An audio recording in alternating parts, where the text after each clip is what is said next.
বড় প্রজেক্ট গুলো আছে, প্রত্যেকটা যখনই একটা এই ধরনের হেলথ ক্রাইসিস সামনে আসে, এই ক্রাইসিসটাকে কেন্দ্র করে একটা গ্রুপ দাঁড়িয়ে যায়, তারা এইটাকে পুঁজি করে একটা অনিয়ম দুর্নীতির একটা সুযোগ তৈরি করে নেয়।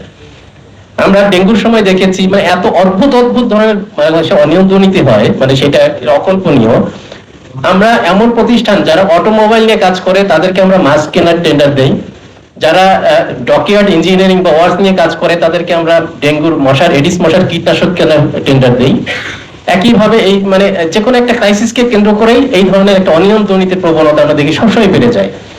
এবং এই যে অনিয়ম দুর্নীতির সাথে যারা সম্পৃক্ত থাকে, আমরা ক্রমাগত এই ধরনের তাদেরকে গভর্নমেন্টকে বলি যে যারা এর জন্য দায়ী তাদেরকে একটা জবাবদিহির আওতায় নিয়ে আসা।